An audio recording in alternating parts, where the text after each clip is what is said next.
So this morning we are chatting through Esther chapter 9 and 10 as we finish our study here on Esther. So when we wrapped up at the end of chapter 8 2 weeks ago, we had this whole thing happen with Mordecai becoming the one that's second in command and the king issuing a new edict that the people were allowed to defend themselves. And the very final verse in chapter 8 was that kind of iconic idea that people became Jews because they were afraid of them. That this place of Haman really wanting to go after the Jews and get rid of them, it actually ended up having causing more people to become Jewish, and quite backfired in a really incredible way. So as we jump right in here to chapter 9, it says, "Now in the 12th month, the month of Adar, on the 13th day, when the king's command and edict were about to be executed, on the day when the enemies of the Jews hoped to gain the mastery over them, it was turned to the contrary. So the Jews themselves gained the mastery over those who hated them. The Jews assembled in their cities throughout all the provinces of King Ahasuerus to lay hands on those who sought their harm, and no one could stand before them, for the dread had fallen on all the people. Even all the princes of the provinces, the satraps, the governors, and those who were doing the king's business assisted the Jews." So, that's pretty monumental that everyone in power who weren't Jews, they assisted them because the dread of Mordecai had fallen on them. Indeed, Mordecai was great in the king's house, and his fame was spread throughout all the provinces, for the man Mordecai became greater and greater. Thus the Jews struck all their enemies with the sword, killing and destroying, and they did what they pleased with those who hated them. At the citadel in Susa, the Jews killed and destroyed 500 men. And then I'm not reading all the other towns listed next. uh, or actually, it's the sons of Haman, all the 10 sons of Haman, the sons of Hammedatha, the Jews' enemy, and they did not lay their hands on the plunder. So they killed all of Haman's sons. So Haman died, all of his sons died, and uh, that's a pretty powerful statement because not only did people become Jews, but we see how everyone in power, all of the authority figures assisted the Jews, and then the Jews killed all of Haman's sons. I mean, that sends a pretty powerful message. On the day, the number of those who were killed in the citadel of Susa was reported to the king. The king said to Queen Esther, "The Jews have killed and destroyed 500 men and the 10 sons of Haman at the citadel in Susa. What then have they done in the rest of the king's provinces? What is your petition? It shall be granted to you. And what is your request? It shall be done." So we have the king coming to Esther and saying, "Look, here's the rundown. Here's the recap on what happened today. 500 men died in Susa. All of Haman's sons are dead. I have no idea what happened around the rest of the province, but what do you want to do? Whatever you want, whatever your request, I'll do it." And to me, that's significant because he wasn't even saying to her, "Okay, here's all this that we know has happened. We don't know what else has happened, but are you satisfied?" He didn't even say that. He just said to her, basically, "What do you want to do next?" And so we see this whole second wave then of the outcome. Esther said to him, "If it pleases the king, let tomorrow also be granted to the Jews who are in Susa to do according to the edict of today, and let Haman's 10 sons be hanged on the gallows." So the king commanded that it should be done, and the edict was issued in Susa, and Haman's 10 sons were hanged. And the Jews who were in Susa assembled on the 14th day of the month of Adar and killed 300 men and did not lay their hands on the plunder. So, you know, basically she's saying, "All right, let's do it again tomorrow." And I love her audacity, her boldness to go after more, to really like settle the score and to show that Haman's ideas, although he was dead and his sons were dead, that this was completely out of the question, and there was something else happening instead that was so powerful. And this story kind of makes me think about other places in the Bible where someone was challenged in the sense of like, well, how much do you believe God can do? Or what do you want to do in this situation? And I think a lot of in these other places, they're all instances where men were asked this. There's one in the Old Testament, and I don't remember the context of all of it, but basically, like one of the prophets, and it could have even been Isaiah, is saying to the guy, like strike the ground hard, and the guy only strikes it like once or maybe twice. And what the prophet meant was like go after it, and because he only did the minimum, like he only got the outcome that was the minimum. But Esther, she wasn't, I mean, this wasn't even the minimum. The minimum would have just been the Jews living. But we see that on that very first day, 500 men were killed in Susa and Haman's 10 sons were killed. But she's not satisfied with that. She's like, we're going for more. And I love her boldness. And I think, especially as women, there's a lot of places in our lives where maybe we would want more, but we don't necessarily have the courage or the conviction to ask, or we don't think that we should.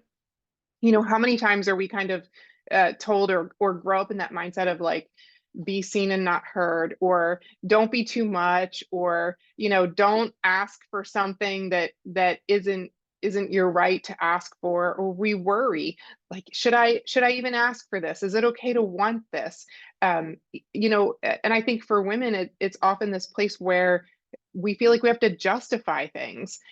Well, if somebody gives us a compliment, kind of brushing it off, oh, this old thing, or I got this on sale, or whatever.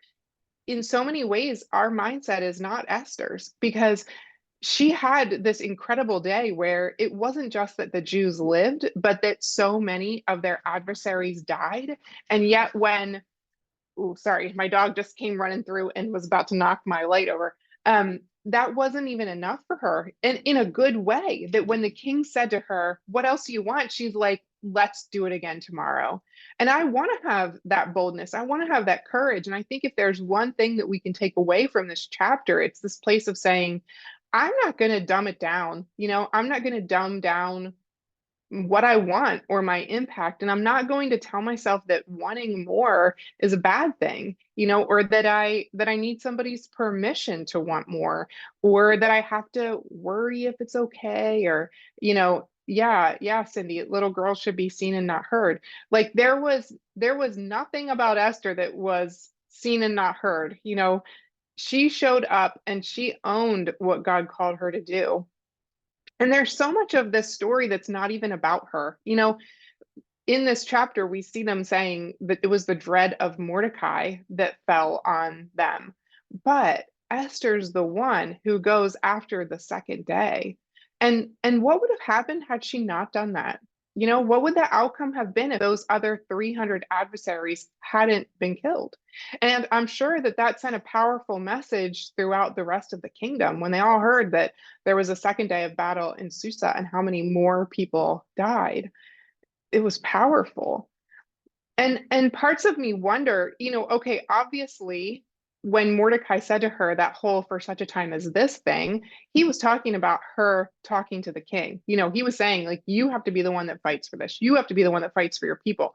But I don't think he meant like, you have to be the one that fights for your people just in this moment, because we see her fighting for her people here. And so when I think about that concept of for such a time as this, I see it in this place of Esther's ability and willingness to be bold and courageous and go after the thing that God called her to do and what was on her heart in a way that like defies logic. Because I mean, when do we even see men on a battlefield saying, "All right, we're going to do this a second day. We are going to make sure that we never find ourselves in this position again," and they are done for or whatever. She goes after it. And I think for me, it's this place of reflection to say, all right, so what are the spots in my life where God has called me to something and I'm playing it a little bit safe, or I'm being a little bit reserved, or I'm not being bold and courageous like Esther, and where are the places that I need to change my perspective, that I need to embrace this place of saying, I'm going to endeavor to be like Esther and to go for a second round and raise the bar a little bit higher. And what's going to happen if I do that? Because we don't know. We don't know the other side of the story. What would it have been like had Esther not done that? But I love that she's such a clear perspective for us of saying, let's continue to go after, even when it looks like, we've met the minimum or we've exceeded something or whatever, let's go after it again. And so, that to me is one of those places where it's it's such an incredible theme. And it really stands in contradiction to the way that culture suggests, or the parameters that a lot of us feel like we're confined to.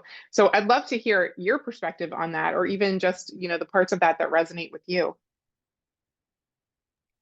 I'd love to chime in.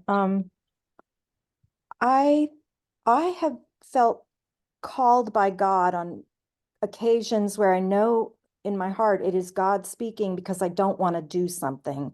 For example, being at my being the one to be at my father's bedside when he's dying, and dealing with a mother who's hysterical and in a way of like narcissistic, like it's all about her and I'm having to manage two, and I'm like, why am I the one? And then just knowing God placed me here. And now today I work at a university, and my at the time where you might think I'd be looking toward retirement or something, and I feel very called, as does my husband, to almost develop well, not almost, see, I'm doing the girl thing, to develop a center, I got it, it's hard to spit it out, a Mm. national center on adolescent mental health, where we're really focusing on adolescent needs. He's a psychologist, and I work on school-based mental health issues, and I don't want to do it. I want to be like hiding, doing my little interventions I do in the schools. And somehow I feel, no, you are being called to go get your wardrobe, girl. You are going to be going to the provost's office and telling him, he's in charge of giving money toward these.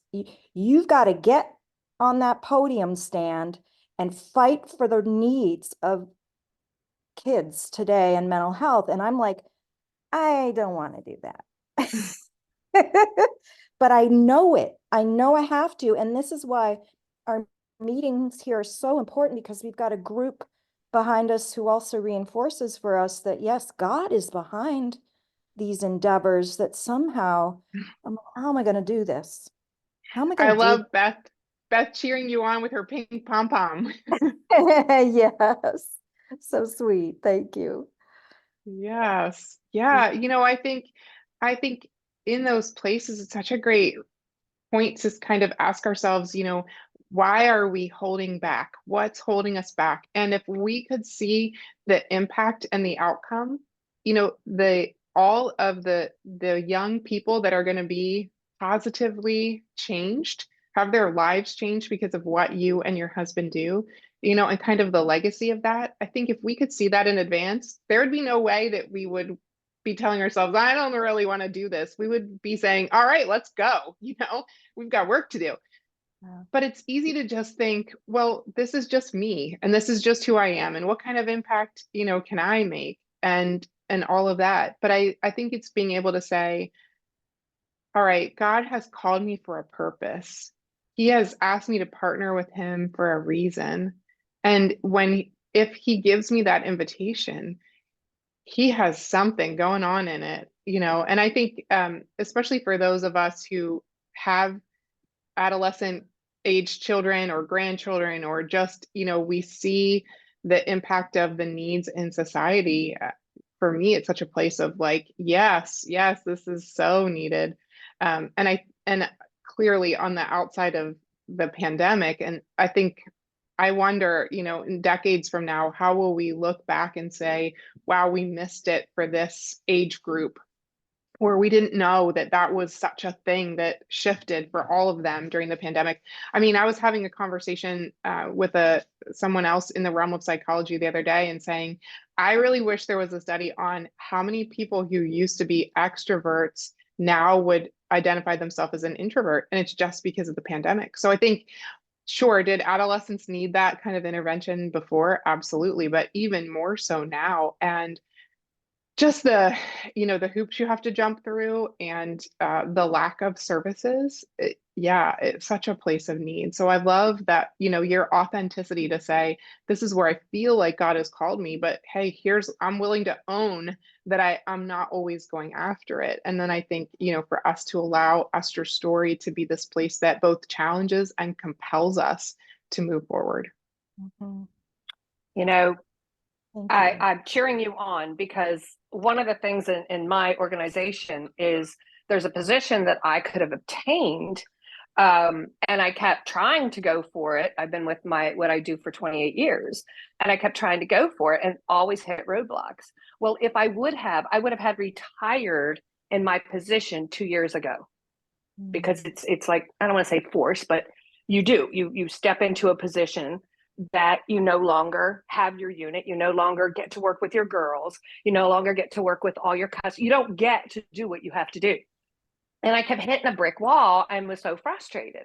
But now I see where he was working. I mean, almost 67.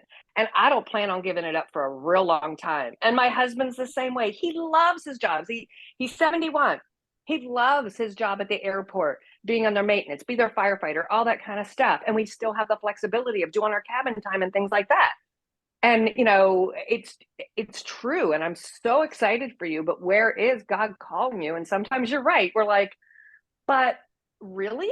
And it really was. I mean, I was so frustrated, I didn't think I was good enough to be in that position. Now I see how he was working, and it makes such a difference. Now I'm coming from a different place in here. Thank you for sharing. Inspiring. Well, you inspire me. This does. I never thought about it this way, Marie. When you said that about her, I'm like, oh, this girl rocks even more. But the whole story rocks even more. Where it comes everything. Looking at it in this way.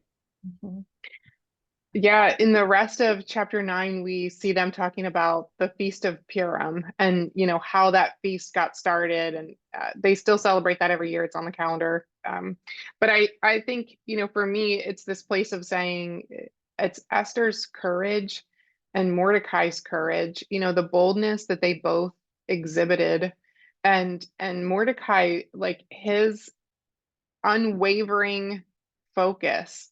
And I would guess, he was probably advising her in this period when she's saying, let's go do it again. But I think that's the beauty of not being on our own, of having somebody else to kind of partner with us. And so I think, Anne, that's that beautiful place of you and your husband doing it together, that other person, so that we can be that voice of encouragement to them and they can be that voice of encouragement to us to say, we are going after this.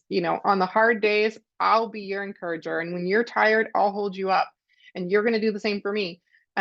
Because, without either one of them, this story would read so differently. There are so many places where we see Mordecai in this. And I get that the book is, called Esther. And so we kind of think about her as we're reading it and studying and all of that. We kind of give her, most of the credit.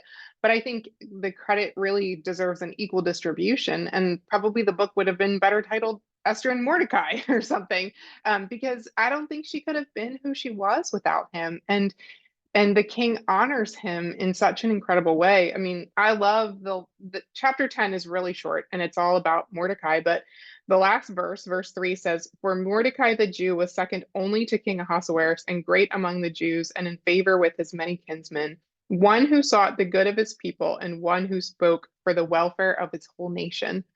And if we're kind of thinking to ourselves, like, what is my purpose or what am I supposed to do?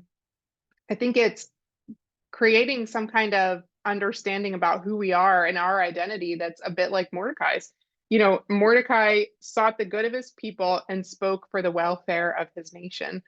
And not that our statements couldn't have something to do with us, but I think, I love that he was all about the good of his people and what was preserving to his country. And clearly, we're not going to have that exact same focus. I'm not necessarily focused on my nation, but I think being able to say, okay, who am I and what am I about? That if somebody was going to write a summary sentence for me, similar to how they did that for Mordecai, what would that look like? And if we're in a place where maybe we're feeling compelled to go after something, or wondering what next year is going to look like, or wanting to find some theme that gives us this place of courage and boldness and propels us beyond just the circumstances. Because, if Esther would have just been looking at her circumstances, all of this stuff was really hard. I mean, none of her life was fun. She was an orphan. She had no choice about being sent to the palace and being part of the harem. She had no choice that he wanted her to be the queen and all of the responsibilities and things that came with it. She didn't have a choice, but I think she really made the best of what she had. And that came from this place of saying, I'm going to find the good in my life and I'm going to enjoy my life, even if I wouldn't have chosen the circumstances. So I think she's such a great example for that. And undoubtedly Mordecai too. And then it speaks to us to say, okay, so what are the kind of like the themes we would want to say about our life, or what would we want other people to remember about us that's not about the circumstance, that's about who we are and what we're compelled to do. And if we know that that's the thing, then nothing's going to stop us from doing it. And so, Anne, it's easy for me to kind of use you as an example because of what you shared. But I think being able to, for you and your husband to kind of make this, I'm sure we would call it like a vision statement or a mission statement or whatever, to say, look, we care about the good of adolescents and the welfare of their emotional and mindset, all of those things. Like that's what we're here to do. Like that's our stake in the ground. That is the point that we will not waver from. And then that tells us, it tells us how to take the next step, and it tells us what the conversations are going to look like and what we need to go after. And it kind of gives us, I think, that place of being able to say, I have made this decision and I do want to pursue what the Lord has for me. And I'm going to let him lead. I get that it might not look the way I think, from this vantage point, but I'm going to trust that the open doors are his design for my life. And I'm going to trust that the closed doors are his in my life. And I'm going to let him take me where he wants me to go. And I love that, Lisa. Lisa has an interview today. We can all be praying for her. Yay! But being able to say, God, I know that you're calling me to this, and I'm going to trust that where you lead me is what you have for me.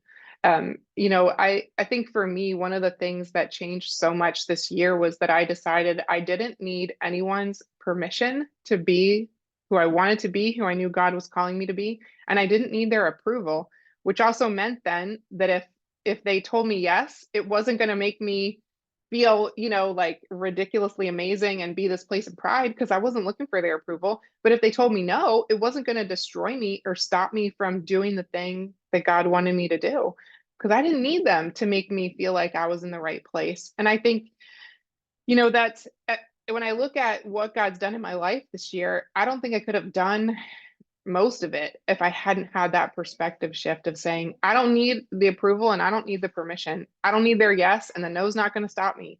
I'm just going to continue forward and be the me that God's called me to be. And God has done incredible things. But I've also heard no a lot, like literally 100 times this year or more in places of things that I really wanted and things that I was going after.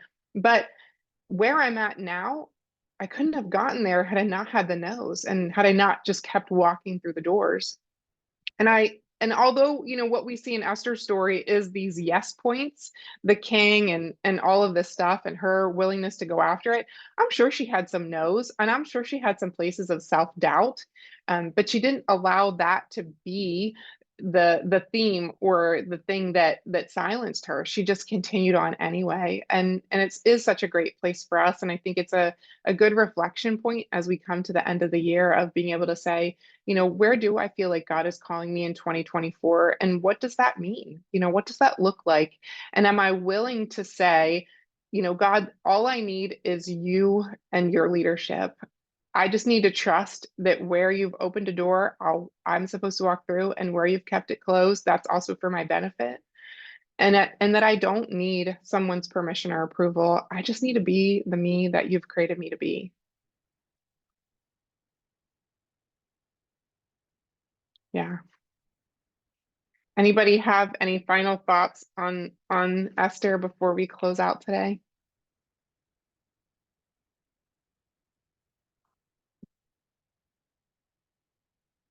We are going to pick up in 2 weeks, which will be the first Thursday of January. I think that's the 4th.